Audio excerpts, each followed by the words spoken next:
Following the release of the last 4 episodes of Season 3 Bridgerton, Jess Brownell made an announcement on TheWrap to discuss her plans and new direction for Season 4. The series has only been renewed for a 4th season, with no indication of a Season 5 or Season 6 in sight, which means that there is a lot riding on this new season in order for it to get renewed by Netflix, a platform notorious for canceling shows due to low viewership or high budgets that just don't see any returns. And after reading this article, I do have to say that I am very nervous about the future of the show. If you're new here, I'm Maddie Miss and this is Ignore the Why. Don't forget to leave a like and comment down below. Subscribe if you want to see more Bridgerton content. Also, just a word of warning, there will be spoilers ahead, potential season 4 plot lines for the upcoming books surrounding Francesca, Eloise, and Benedict's stories. Just keep that in mind if you don't want those things spoiled. Now, many of you are probably already aware that Season 4 of Bridgerton is slated to be released in 2026 due to a lengthy and tenuous filming schedule as well as a very long post-production process. Filming in one of the gloomiest countries in the world does have its drawbacks, as London is notorious for its constant rain and gloomy weather. And if you watch the show, you'll notice that Bridgerton is perpetually sunny, always very cozy, very warm, summery vibes. And it's very hard to capture that, especially in London. Obviously, you can't control the weather. There's only so much that you can do. So here's hoping they have a nice, smooth filming process this year. However, I do feel like waiting 2 years for a brand new season will ultimately harm the show in a very significant way. Many viewers online have already expressed their reticency towards even continuing with season 4, especially after the disappointment that was season 3. Not to mention, we do live in a day and age in which we are constantly fed brand new information, brand new entertainment on a massive scale. Platforms like Netflix are oversaturated with so much content that it could be very overwhelming for viewers. And who knows, maybe by 2026, many people will forget about Bridgerton or they'll move on to the next shiny new endeavor.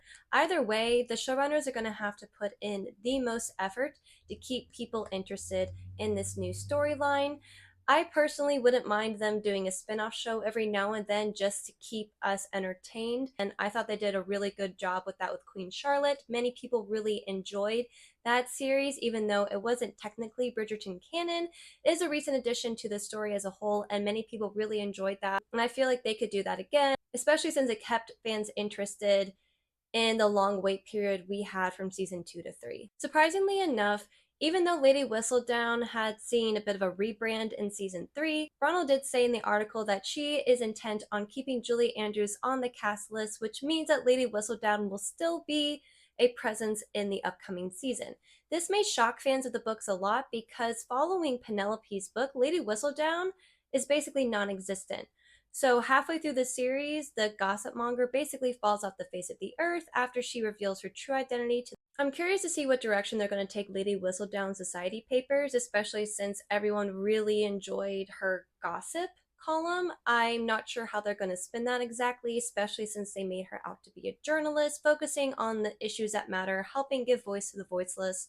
I'm not sure how that's going to work, especially since Lady Whistledown did so much to really advance the plot and create suspense and just make people way more interested and intrigued in the story of Bridgerton, like the original Gossip Girl idea. I'm not sure how this is exactly going to work, especially since now that people know who Penelope is, I don't think she's going to be able to come across these gossip secrets as easily as she used to. And I feel like they're going to have to try a very different, interesting direction for Lady Whistledown, especially if they're going to change it so drastically from the books. The one thing I'm very happy to hear is that we will still get way more of Julie Andrews. She is an icon. I love her voice. I think she really adds a lot of gravitas to the role of Lady Whistledown. Hopefully they find an interesting storyline for Penelope to take Lady Whistledown a step further, and so they don't waste Julie Andrews' talent. Despite the fact that Brownell has not explicitly stated which of the Bridgerton siblings will be focusing on in regards to their happily ever after story, she has mentioned that Francesca and Michaela will be a very big part of season 4. Now, again, spoilers ahead, so if you don't want to hear what happens to John, Francesca, and Michaela, just go ahead and skip until you don't see her book up in the corner anymore. So in Francesca's story, when he was wicked, she and John are married in the very beginning. John tragically passes away due to a surprising headache illness endeavor that they never really go into in the book. It's just basically explained as this mysterious death. And then over time, Francesca and Michael go from being friends to being lovers. So I would like to see them really explore Francesca and Michaela's bond. I think it'd be really good for them. And I really do hope that they give John, his character, the respect that he deserves. I really loved him and Francesca in season 3. And I really hope that they don't just push him off to the side. And I think it'd be really good if they focus on him and Francesca trying to have a baby. And I feel like that'd be a really good way for Francesca and Michaela to bond as well, because for those of you who read the book, you know that Francesca really struggled with infertility and she was unable to conceive for a very long time. Yeah, so I would like for them to explore that a little bit. I think that would add a very interesting element to the story, especially considering how Bridgerton does tackle a lot of very relevant and relatable issues that we can still relate to today in the 21st century. I think that'd be a really good direction for them to take the show. Again, I'm not a writer on Team Bridgerton. Again, that may not happen. I hope that they don't just focus on their romance and shove John off to the side.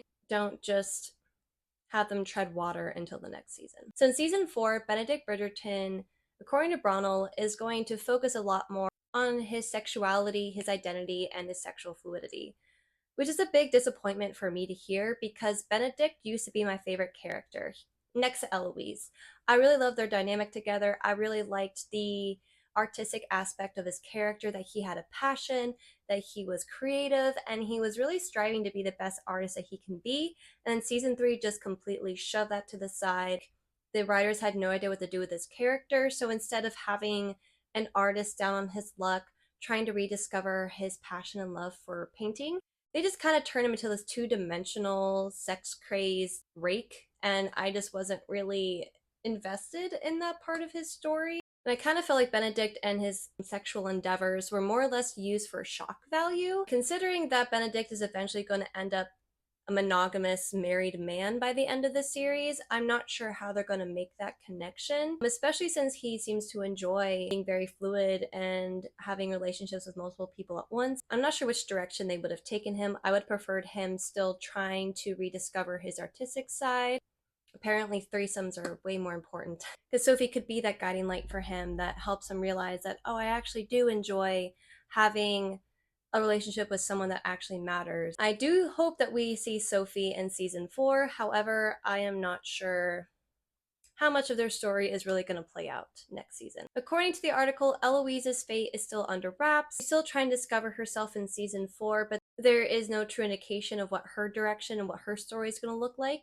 This would be the perfect time, in my opinion, for them to introduce Philip and for her to start writing letters to Philip, her potential husband. It makes sense because Francesca and Eloise and Penelope's stories, at least in the books, were all kind of like intertwined. Like they're all happening simultaneously. So it would make a lot of sense for Eloise's story, spoilers, a year before she actually meets up with Sir Philip, they're corresponding through letters. Like her book self, at this time, Eloise is very lonely. Her best friend got married. All of her siblings seem to be very established in their lives. And she just kind of feels like she's floating aimlessly through space. And she is trying to find something that centers her, that grounds her. And Sir Philip is kind of like her anchor, right? The one who keeps her grounded. And I feel like that'd be a great exploration for her to kind of realize, oh, like I do want to find love and get married and have kids one day. And following all the backlash that the show received over their treatment of Cressida Cowper, Brownell made a very surprising announcement that her story will continue in season 4, but she's actually going to come back and have a redemption arc, which is very surprising considering the fact that Cressida's character doesn't really exist past Penelope's story. Like in the book, she's actually already married and she just wants the money because I think she and her husband are struggling financially a little bit. So I'm very interested to see where this goes. I personally thought she and Lord Devling would end up together by the end of season 3. Even though Cressida understandably was kind of forced to try and have a connection with him, she was trying so hard to try to appeal to Lord Devling and his interest, and she actually read a book about something that he was very passionate about. That shows potential for a very good partner, that she trying to understand Lord Devling and to connect with him on a very personal level and learn about nature and educate herself. And she actually found that she enjoyed the topics of like the auk or whatever endangered animal he was trying to protect. I thought that was a really sweet moment, and then she just turned into a Disney villain and that just destroyed everything. I would be interested to see if Cressida does end up seeing Lord Devling in Wales because, again, Lord Doubling is very much in nature. He doesn't really like the city. Cressida needs freedom from her family. And I think that'd be a very interesting storyline to see them together. Lord Doubling was also done pretty dirty in this past season. He was essentially just existing there as one of the three legs of the love triangle between Penelope, Colin, and him. And then the minute the show didn't need him anymore, he was literally shoved out the door and never seen or heard from again. So we'll see if they do her true justice in the upcoming season. It would be nice to see Cressida grow and mature as a person.